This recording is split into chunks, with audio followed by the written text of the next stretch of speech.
The day I realized some people think money gives them permission to touch things they don't own started with a sunset. Not an argument, not a letter, not even a complaint, just a sunset that looked wrong. I remember pulling into my driveway after a long Tuesday at work, tired enough that all I wanted was a cold drink and 30 minutes of silence before making dinner. My property sat outside a small town called Pine Hollow, tucked against the lower side of a ridge covered with old cedar and maple trees. I'd lived there for almost 12 years. The trees were one of the reasons I bought the place in the first place. They weren't just landscaping. They were privacy. They were shade. They were the reason my backyard felt like a retreat instead of another house packed into another neighborhood. So when I stepped out of my truck and noticed the evening light flooding across my yard in a way it never had before, I immediately felt something was off. At first I couldn't figure out why. Then I looked toward the rear property line and my stomach dropped. The tree line wasn't whole anymore. There was a gap where there had never been a gap. I started walking faster, then almost jogging. The closer I got, the worse it looked. Huge sections of branches had been cut away from the uphill side of several mature trees. Fresh cuts, bright wood exposed, sap still glistening. Somebody had been there recently, very recently. For a minute, I just stood there staring. I wasn't angry yet. I was confused. You know how sometimes something is so unexpected your brain refuses to process it? That was me. I kept thinking maybe a storm had rolled through while I was at work. Maybe a utility company had some kind of emergency access. Maybe there was some explanation that made sense. But the more I looked, the less sense it made. Every cut was clean. Every branch had been removed from the exact same side of the trees. Whoever did it wasn't trying to save the trees. They were trying to create a view. And suddenly I knew exactly who benefited from that view. Above my property sat a luxury development called Summit Ridge. Big custom homes, oversized windows, outdoor fireplaces, infinity decks hanging off the hillside like something out of a real estate commercial. Most of the people who moved there came from the city. They paid a premium for mountain air and valley views. The problem was that my trees had been growing long before those houses existed. Their million-dollar sunsets had always included a few hundred feet of my cedar branches. Apparently somebody had decided they were tired of looking at them. I walked back inside, still trying to convince myself there had to be a misunderstanding, and pulled up my security camera footage. What I found erased any remaining doubt. At 10:07 that morning, a white utility truck entered through a maintenance path behind my property. Two men got out carrying chainsaws. No company logo. No markings. No attempt to contact me. No hesitation. They moved like people who already knew exactly what they were there to do. I watched nearly 40 minutes of footage with my jaw clenched tighter every second. Branch after branch came down. They worked quickly and professionally, which somehow made me even angrier. This wasn't an accident. This wasn't a mistake. Somebody hired them. Somebody paid for this. Somebody believed they had the right to alter my property without even knocking on my door. Before the truck left, I zoomed in on the license plate and wrote the number down. Then I sat at my kitchen table staring out the window at the damaged trees while the sun disappeared behind the ridge. That's when something else started bothering me. This wasn't the first strange thing I'd noticed since Summit Ridge was built. Over the previous year, I'd caught myself feeling watched while working in my backyard. Every now and then I'd look uphill and see reflections from security cameras mounted near the neighborhood boundary. At the time I ignored it. People install cameras everywhere these days. But now, sitting there in the growing darkness, I found myself wondering if those cameras were looking at more than they were supposed to. The next morning I drove uphill to Summit Ridge. I wasn't looking for a fight. At least that's what I told myself. I just wanted answers. But deep down I already had a feeling this wasn't going to end with an apology. And as I rolled through the stone entrance toward the HOA office, I had no idea I was about to discover that the trees were only the beginning of the problem. The HOA office looked exactly like the kind of place you'd expect to find at the center of a neighborhood that took itself a little too seriously. Everything was spotless.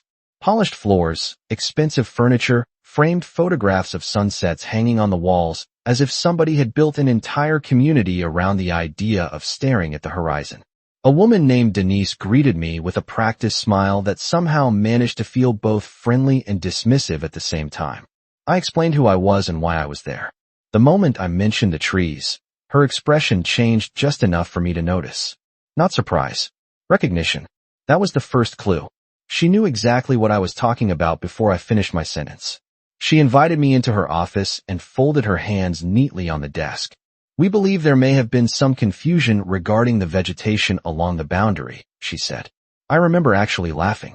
Not because anything was funny, but because it was such a ridiculous way to describe what happened. "Confusion?" I asked. "Someone sent a crew onto my property and cut mature trees without permission." She adjusted a folder on her desk. "Several homeowners had concerns about obstructed views." There it was. No denial. No apology. Just an explanation. Like the inconvenience of looking at my trees somehow justified trespassing. "That's unfortunate," I said, leaning forward. "But those trees belong to me." Denise nodded. "We understand your frustration." I hate that phrase. Whenever somebody says they understand your frustration, what they usually mean is they understand you're upset, but they don't intend to change anything. Then she offered what she apparently considered a reasonable solution. The HOA would reimburse me for the trimming costs. Trimming costs. As if somebody had simply shaped a hedge. I looked at her for several seconds before speaking. "Do you know how long it takes a cedar tree to grow back?" I asked. She didn't answer. "Do you know how long it takes privacy to grow back?" Still nothing. The silence said more than any apology could have. I left the office angry, but more importantly, I left suspicious. Because the entire conversation felt rehearsed. Nobody seemed shocked. Nobody seemed concerned about liability. Nobody even asked to see the footage. It was almost like they had already decided the issue was settled before I walked through the door. That afternoon, I pulled every property document I owned out of a filing cabinet. Surveys, deeds, easements, closing paperwork from when I bought the property. I spread everything across my dining room table and spent hours reviewing every line. The boundaries were crystal clear. The damaged trees were unquestionably on my land. No shared ownership. No gray area. No legal confusion. Just trespassing. But while I was reviewing those documents, another thought kept working its way into my head. The cameras. For years I had ignored them. Suddenly I couldn't stop thinking about them. The following morning, I walked the entire rear property line, carrying binoculars. What I found made my blood pressure jump. The security cameras weren't aimed at roads. They weren't aimed at entrances. They weren't monitoring community facilities. Most of them pointed downhill. Toward me. Toward my yard. Toward my house. One camera appeared to have a direct line toward the side of my bedroom. Another overlooked the patio where I spent most weekends reading. The more I examined them, the more uncomfortable I became. Then I noticed something even worse. Several camera poles had been installed right along the boundary. One appeared to extend slightly across the property line. Another projected far enough that portions of the mounting equipment crossed into my airspace. Now, I'm not the kind of guy who spends weekends looking for reasons to sue people. In fact, most of my life I've gone out of my way to avoid conflict. But there comes a point where avoiding conflict simply teaches people they can keep taking advantage of you. Standing there beneath those damaged trees, staring at cameras that never should have been pointed at my property in the first place, I realized this wasn't really about branches anymore. The trees were just the symptom. The real problem was entitlement. Somebody had decided their desire for a better view mattered more than my ownership rights. Somebody had decided my privacy was negotiable. That realization changed everything. By Friday, I hired a licensed surveyor named Victor. Victor was one of those guys who looked like he'd spent 30 years arguing with property lines and winning. He arrived carrying stacks of equipment and the kind of confidence that only comes from being right for a living. We spent nearly an entire day reviewing maps and measurements. Late that afternoon, he stood beside one of the camera poles, looked at me, and said, "Well, they're not going to like this." Those might have been the most satisfying words I'd heard all week. Monday morning, bright orange survey stakes appeared all along the boundary. You could see them clearly from every deck and balcony in Summit Ridge. Tuesday, my attorney sent certified letters to both the HOA and several homeowners whose properties directly overlooked mine. The letters addressed the unauthorized tree removal, the camera placements, potential privacy violations, and multiple boundary concerns. Wednesday morning, my phone started ringing. I ignored every call. Thursday, more calls came in. Some polite, some nervous. One homeowner left a voicemail insisting there had been a misunderstanding and suggesting we resolve things, neighbor to neighbor. Funny how people suddenly become interested in being neighbors when lawyers get involved. By then I had already made another decision. If they wanted a view badly enough to trespass onto my property, I was going to make sure they understood exactly where my property began and ended. Early Friday morning, a construction crew arrived. Trucks, materials, equipment. By lunchtime, the first steel posts were going into the ground. Around 2 o'clock, I noticed movement on the ridge above. Homeowners had started gathering on their balconies. Watching, pointing, talking. The irony wasn't lost on me. People who spent years watching my property suddenly seemed very interested in what was happening on it. The project moved fast. Every measurement followed the survey exactly. Every permit was approved. Every installation complied with local regulations. There was nothing flashy about the structure taking shape, but it was impossible to ignore. 8-foot steel privacy panels. Solid, clean, modern, legal, and most importantly, perfectly positioned. As the sections went up one after another, something remarkable happened. The camera angles disappeared. The sightlines vanished. The open view toward my backyard became a wall of steel. By late afternoon, the transformation was impossible to miss. Where there had once been an unobstructed look into my property, there was now privacy. Complete privacy. My phone rang shortly before 5. This time I answered. The caller introduced himself as Randall Mercer, president of the Summit Ridge HOA. His voice was calm, but it sounded like somebody making a serious effort to stay calm. "Mr. Carter," he said, "I think we need to discuss this fence." I looked out the window at workers installing another panel. "What's there to discuss?" I asked. "Several residents feel the structure is excessive." I smiled. Several residents didn't seem concerned about excessive tree trimming. There was a pause. "The cameras are for neighborhood security," he said. "Interesting," I replied. "Because security cameras usually point toward the neighborhood they're securing, not toward somebody else's bedroom window." The silence that followed lasted long enough to tell me everything I needed to know. For the first time since this whole mess started, somebody on their side finally understood they weren't dealing with a homeowner who planned to quietly accept whatever explanation they offered. And before that conversation was over, something in Randall's tone changed. The confidence was gone. What replaced it sounded a lot like concern. That phone call ended politely enough, but the shift was impossible to miss. Up until that moment, Summit Ridge had treated me like an inconvenience, a guy living below the ridge whose property happened to be standing between them and a prettier view. Now they were finally looking at the situation through a different lens. They weren't worried about trees anymore. They were worried about liability. They were worried about evidence. Most of all, they were worried about what would happen if everything sitting in my lawyer's file ever made its way into a courtroom. The fence construction continued through the weekend, and every panel that went up seemed to increase the pressure on the people above me. By Monday morning, I received an email requesting a formal meeting. By Monday afternoon, that request had turned into 3 separate requests. On Tuesday, before I even had a chance to respond, a familiar white utility truck pulled into my driveway. This time nobody snuck onto my property. This time the workers got out, walked to my front door, and knocked. I opened the door to find a landscape contractor standing there holding a folder. "We're here on behalf of Summit Ridge," he said. "We've been authorized to restore the damaged trees and address any concerns regarding privacy screening." Funny how quickly people discover manners when expensive attorneys become involved. Over the next several days, crews planted mature native trees, installed additional privacy vegetation, reinforced damaged root zones, and provided written guarantees covering replacement costs if any of the new growth failed. The HOA paid for everything. Every single dollar. Then came the camera issue. One by one, the poles were relocated. Mounting systems were adjusted. Viewing angles were changed. A few cameras disappeared entirely. By the end of the week, not a single device pointed toward my home anymore. A formal apology arrived shortly afterward. Not the kind of apology people give because they're sorry. The kind they give because somebody advised them it was the smartest legal option. Still, I accepted it.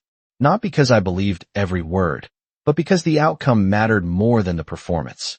A few weeks later, I was sitting on my patio with a cup of coffee, watching the evening sun settle behind the hills.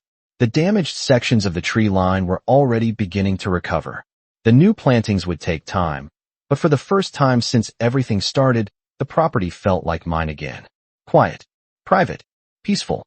That's when my neighbor Earl stopped by. Earl had lived in Pine Hollow longer than almost anybody. After hearing the entire story, he shook his head and laughed. "You know," he said, "most people would have just taken the check." I laughed too. Maybe he was right. Taking the money would have been easier. It would have been faster. It definitely would have been less stressful. But some things aren't really about money. They're about boundaries. They're about respect. The moment somebody decides your property rights matter less than their convenience, the issue becomes bigger than a few trees. Looking back now, I don't think the people in Summit Ridge ever saw themselves as villains. Most people don't. They probably convinced themselves they were solving a problem, improving a view, protecting property values, doing what everyone else wanted. But that's exactly how entitlement works. It rarely announces itself. It just quietly assumes that someone else's rights are negotiable. In the end, I got my privacy back. The trees were restored. The cameras were moved. The fence stayed exactly where it was. And every time I look at it, I don't see steel panels. I see a reminder that sometimes the most effective response isn't anger, revenge, or a screaming match. Sometimes it's simply knowing your rights, documenting everything, and refusing to back down when somebody with more money assumes that means they have more authority. But here's the part people still argue about whenever I tell this story. Some say the fence was too much. Others say it was exactly what needed to happen. A few insist I should have accepted the reimbursement and moved on. Maybe they're right. Maybe they're wrong. Honestly, I'm still not sure where that line is myself. What I do know is this. Nobody from Summit Ridge has touched a single branch on my property since. And if you were in my position, after someone cut your trees without permission because they wanted a better view, what would you have done? Would you have accepted the apology and the money? Or would you have fought back the same way? Let me know down in the comments because this one still starts arguments every time it comes up. And if you enjoyed this story, don't forget to like the video, subscribe to the channel, and share it with someone who believes good fences don't make bad neighbors, but sometimes they make necessary ones.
They flooded my workshop, so I shut off the water to their country club.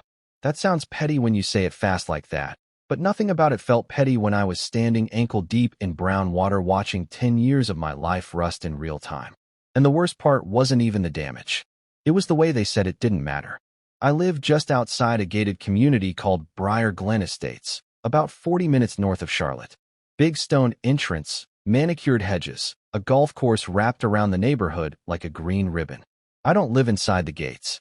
My place has been in my family since the 70s, long before the developers showed up with blueprints and promises. My dad built the workshop himself, a simple cedar structure with a tin roof and wide double doors that opened to the pasture. That building is where I learned to square a board, sharpen a chisel, and fix what other people throw away. A few months back, I walked out there early one morning and caught this smell. Wet wood, sour and heavy. At first I figured maybe I'd left a window cracked, and we'd gotten one of those sideways summer storms. It happens. But when I opened the door, the bottom of it dragged against something.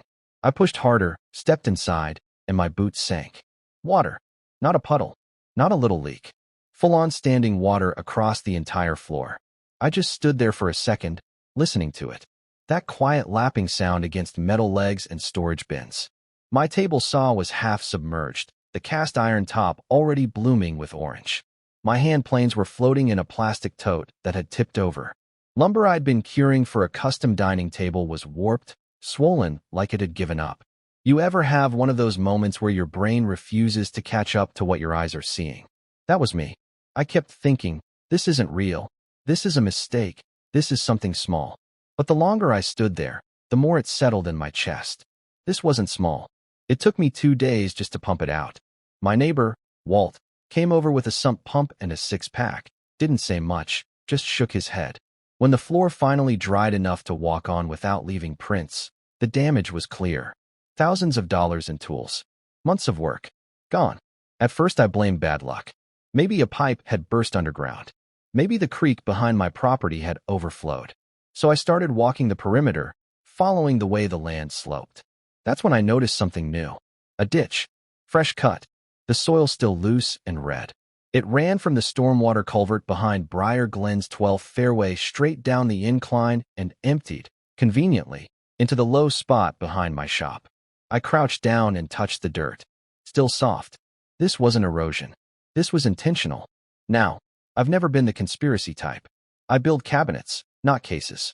But something about the angle of that trench, the way it lined up like an arrow aimed at my building, made my stomach twist. So I made a few calls. County office first. Then the water management department. Then a guy I know who does grading work around town. What I pieced together over the next week made everything a lot less accidental. Briar Glen had been having drainage issues on the back nine. Heavy rains were pooling near the greens, slowing play, costing them tee times. So the HOA board approved a runoff optimization project. That's the phrase they used. Sounds clean, doesn't it? What it meant was they redirected excess stormwater toward the lowest adjacent property. Mine. I called the HOA president, a man named Russell Davenport. Retired banker. Always in pressed polos, even on weekends. We'd spoken maybe twice before, both times polite enough. Russell, I said, trying to keep my voice steady. Did your board approve a drainage change that directs water onto my land? There was a pause. Papers shuffling. Then, it's within community guidelines. I'm not part of your community. Another pause. Shorter this time. It's stormwater, Nathan. It's natural runoff. You'll be fine. You'll be fine.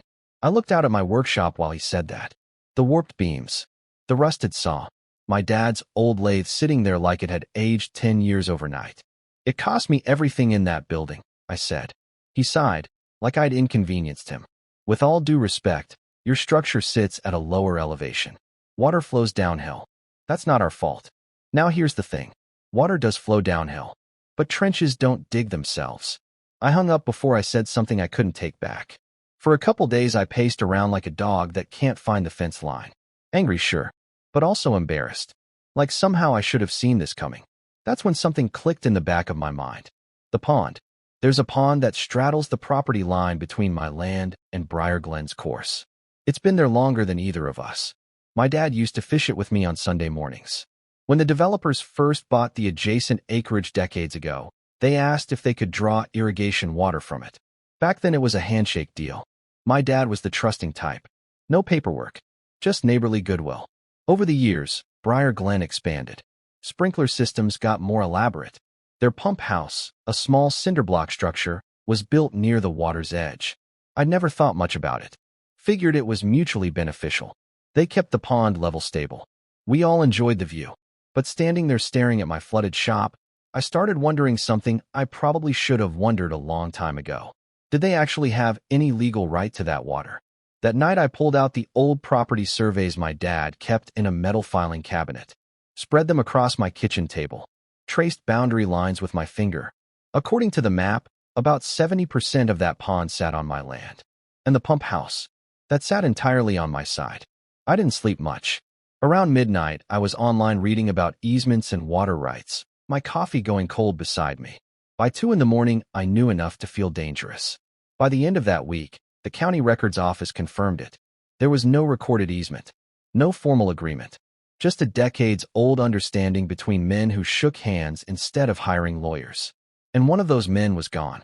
I drove out to the pond the next morning and stood in front of that little pump house. Beige paint peeling, a faint hum from inside, water being pulled, same as it had been for years. I ran my hand along the metal door and felt something settle in my chest. Not rage exactly, something colder, clearer. If water flows downhill, I thought, then so does leverage. I went to the hardware store that afternoon and bought the heaviest steel lock they had. I didn't sleep much the night before I put that lock on. Not because I was unsure, but because I knew once I did it, there was no going back to polite nods across property lines. This wasn't going to be a quiet disagreement over grass clippings. This was going to hurt them. And when you decide to hurt people who are used to getting their way, you better be ready for what comes next. Early the next morning, I drove down to the pond with a thermos of coffee and that heavy steel lock sitting on the passenger seat like it weighed 50 pounds. The sun was just coming up over the trees, mist hovering over the water the way it used to when my dad and I would fish there. For a second, I hesitated. I could almost hear him in my head telling me to think it through. But then I pictured my workshop floor, the rust blooming across cast iron, the way Russell had said you'll be fine, and that hesitation burned off. The pump house door had a simple latch. No lock, no chain, just assumption. I slid the shackle through, snapped it shut, and stood there listening to the click echo inside that cinder block box. It sounded final. I didn't cut the power. I didn't smash anything. I didn't damage a single wire. I just denied access to a structure sitting on my property. Then I went home and got back to work cleaning tools that might still be salvageable. By mid-afternoon, my phone buzzed. Unknown number. This is Russell Davenport. Of course it was. Our ground supervisor is telling me the irrigation system isn't drawing water. That's correct, I said, wiping oil onto a hand plane that was probably beyond saving. There appears to be a lock on the pump house. There is. Silence. Not confusion. Calculation. You can't interfere with essential infrastructure, he said. I'm not interfering with anything, I replied. I secured a building on my land. That water service is a private course with contractual obligations to members, and my workshops service my livelihood. He exhaled sharply. Nathan, let's not escalate this. I actually laughed at that, not because it was funny, but because of the word. Escalate. Like I was the one who dug a trench. You redirected drainage onto my property and flooded my building, I said. That was escalation. That project was fully compliant with county code. Does county code say you get to drown your neighbor? His voice cooled. Stormwater management is complex. If you have a grievance, submit it formally. I will, I said, along with an invoice. He hung up on me. The first day the sprinklers didn't run, most people probably didn't notice. It was late spring, the grass still holding some natural moisture. But by day 2, the greens started losing that neon perfection they're so proud of. By day 3, you could see faint yellowing around the edges of the fairways. Walt called me that evening. You shut him off, didn't you? He said, not even pretending to ask. Yep. He whistled low. That's bold. They flooded my shop. I know, he said. I just hope you've got a lawyer. I did. Not a flashy one. Just a local land use attorney named Carla Ruiz who'd helped me with zoning questions years back. I brought her every document I had. Survey maps, photos of the flood damage, estimates for tool replacement, screenshots of county drainage approvals. She leaned back in her chair after an hour of flipping through papers. They don't have an easement, she said plainly.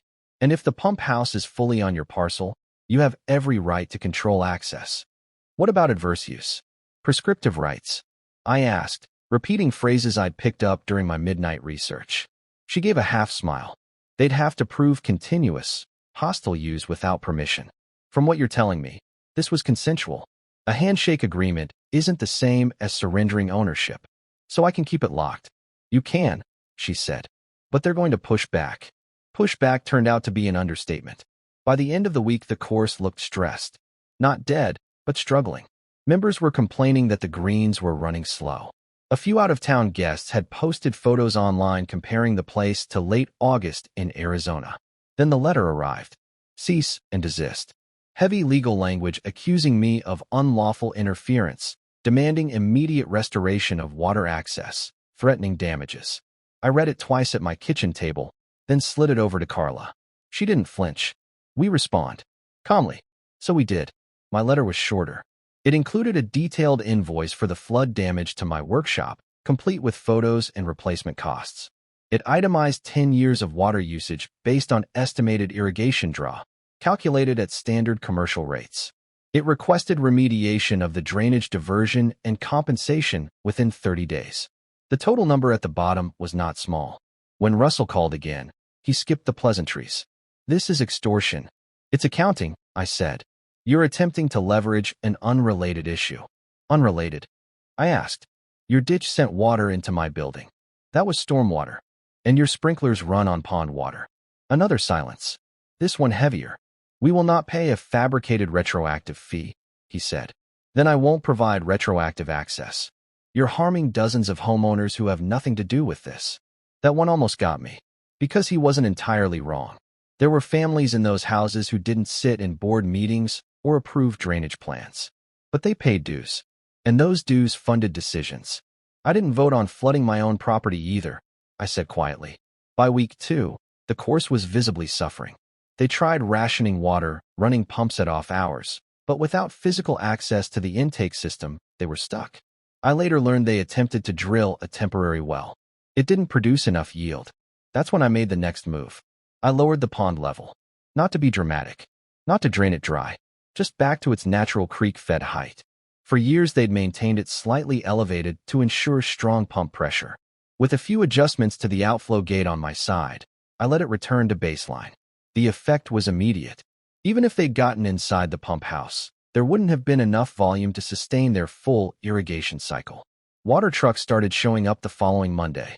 Big stainless tankers rumbling through their manicured entrance, hoses snaking across cart paths like veins. The optics alone were embarrassing. Members in polo shirts standing with arms crossed, watching hired drivers spray what used to flow freely. Walt sent me a photo one afternoon. Caption read, "Guess Paradise needs a refill." I won't lie, there was a certain satisfaction in it. Not joy exactly, more like balance restoring itself. But it wasn't all victory laps. There were nights I lay awake wondering if I'd gone too far. If my dad would have handled it differently. He believed in neighborly compromise. He also believed in not being walked on. The real turning point came at an emergency HOA meeting they invited me to attend. I almost didn't go. Carla insisted I should. The clubhouse was half full when I walked in. Hardwood floors, framed tournament photos on the walls, a faint smell of lemon cleaner. Russell stood near the front, jaw tight. When they opened the floor, he gestured toward me like I was a guest speaker. "Nathan has concerns about our drainage project," he said, carefully neutral. I stood up slowly, every eye in the room on me. "I don't have concerns," I said. "I have damage." I described walking into my flooded workshop. I described tools inherited from my father rusting in standing water. I passed around photos. Not dramatic, just factual. A few homeowners shifted uncomfortably. One woman raised her hand. Why didn't the board inform adjacent property owners before altering runoff? Russell cut in. The project complied with all regulatory requirements. That's not what she asked, I said.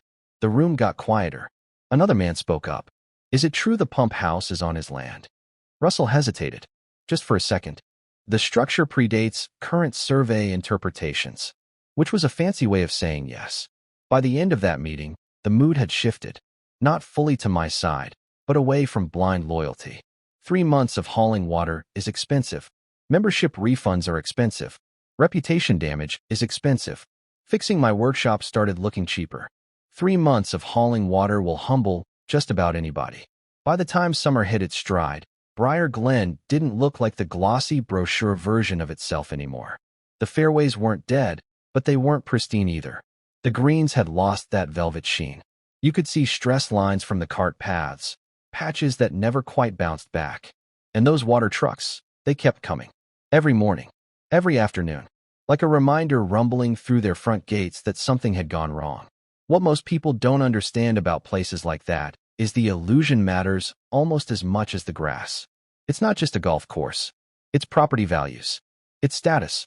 It's the idea that everything inside those gates is controlled and curated and better than whatever sits outside. And here I was, the guy outside the gates, holding the valve. About 10 weeks in, Carla called me. "They've reached out," she said. "Through lawyers?" Through accountants.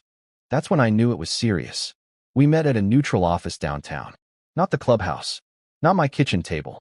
A conference room with gray walls and a long glass table that made every movement echo. Russell was there, but he didn't look as polished as usual. The tan from his regular tea times had faded. There were lines around his eyes I hadn't noticed before. Two other board members sat beside him, one flipping through a binder thick with invoices. No one smiled. One of their attorneys cleared his throat. "We're prepared to discuss resolution." I nodded. "I'm listening." They started with numbers. They always do. Cost of trucking water. Lost revenue from canceled events. Member refunds. It was bleeding them. Then they shifted to my workshop. "We're willing to fund reconstruction," the attorney said, as if he were offering charity. "Structure, materials, replacement of damaged equipment at fair market value." "Not fair market," I said evenly. "Replacement value." He glanced at Russell. "And," I continued, "the drainage needs to be corrected. No more redirected runoff." Russell finally spoke. "Re-engineering that system will be expensive." So was flooding my building. There was a long pause. You could almost hear calculators running in their heads. "And the pond?" the attorney asked carefully. "We draft a formal lease," I said. 25 years. Annual payment, up front. Indexed for inflation. Access terms clearly defined. Maintenance responsibilities spelled out. Miss a payment, access is revoked. Russell's jaw tightened. "You're asking us to sign away leverage." I held his gaze. "You dug a trench." It wasn't shouted. It didn't need to be. They asked for a break. Stepped out into the hallway. Through the glass wall, I could see them arguing in low voices, hands moving, frustration written across their faces. Carla leaned toward me. "If they walk, this drags out." "I know. You ready for that?" I thought about my dad's lathe, about the way the shop used to smell like cedar and oil and summer air. I thought about the mornings I'd walked in there before the flood, coffee in hand, feeling steady. "I'm ready," I said. They came back 10 minutes later. "We agree in principle," the attorney said. It took another month to finalize everything. Engineers assessed the drainage redesign. Contractors drew up plans for my new workshop. Insurance adjusters poked around. Accountants argued over line items. But eventually, construction started. The old structure had to come down. I stood there the day they tore it apart, boards coming off one by one. It felt strange watching the building my dad and I had worked in disappear. But it also felt honest. That version of it had been compromised the moment water soaked into its foundation. The new one went up with treated lumber, reinforced concrete, proper grading around the perimeter so water would never pool there again. We installed French drains, sump backups, things I'd never thought I'd need. They replaced every major tool. Brand new table saw, fresh cast iron, gleaming. A new lathe, smoother than the old one ever was. Planers, jointers, hand tools still smelling faintly of factory oil. The first morning I walked into the finished shop, the light came through the windows just right. It hit the workbench top and bounced back warm and clean. The air smelled like fresh cut cedar again. I stood there longer than I expected to. Not because I'd won, because something had shifted. A week later, the lease agreement was signed. 25 years. Annual payment wired every January 1st.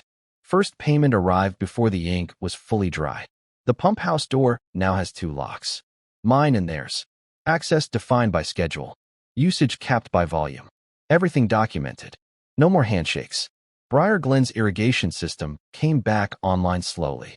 You could see the course recovering over the next few weeks, color returning like someone turning up saturation in real life. The water truck stopped. The online complaints faded. From the outside, if you drive past today, you'd never know anything happened.